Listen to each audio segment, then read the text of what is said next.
When King Den passed into the afterlife, he left behind a golden empire.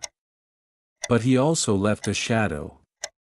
To inherit the throne of a titan is a heavy burden, but to inherit it in the winter of your life is a curse.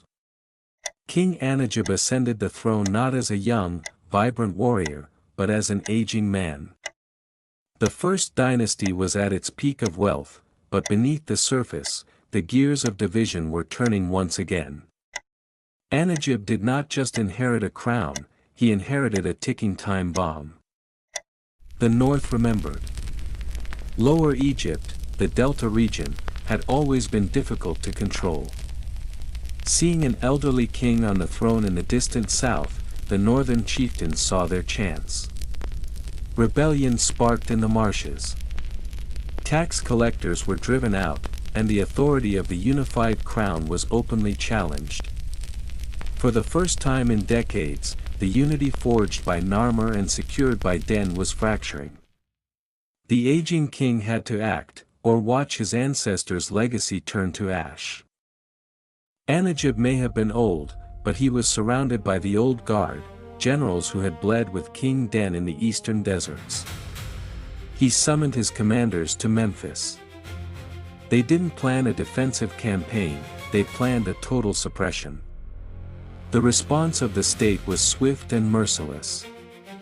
The elderly pharaoh proved that while his body was aging, the iron fist of the first dynasty was still as lethal as ever.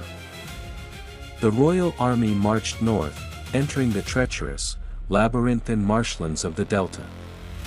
It was a brutal, asymmetric territory, but the discipline of the unified state was absolute. Anedjib's forces systematically hunted the rebel factions. Battle by battle, the marshes ran red with the blood of insurgents. The campaign was grueling, but it sent a clear message to all of Egypt: the pharaoh's wrath does not weaken with age. But as the king fought external threats, a silent challenge was rising inside his own palace. This was the era of the high officials. A powerful chancellor named Nebetka began to amass unprecedented wealth and power. In the necropolis of Saqqara, Nebetka began building a monumental tomb so vast and luxurious that it threatened to overshadow the king's own resting place.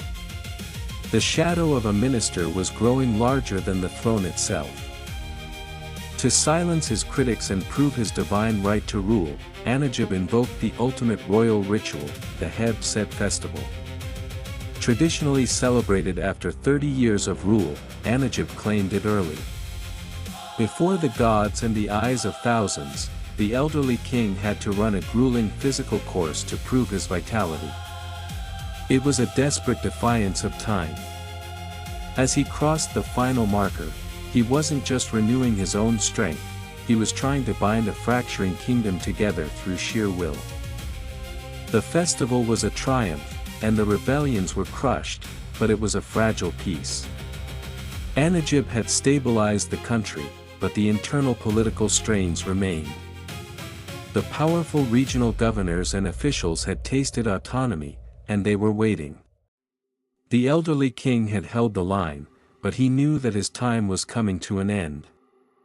The crown was safe for now, but the future of the first dynasty hung by a thread.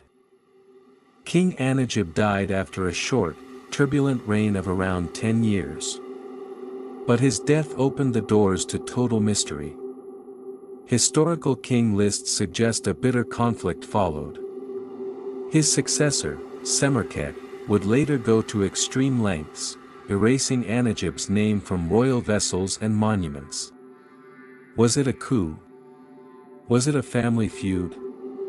The transition of power was dark, swift, and laced with betrayal.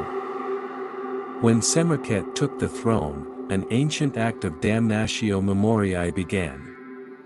Workers entered the sacred stores and systematically chiseled away Anedjib's name from history, replacing it with Semerkhet's own.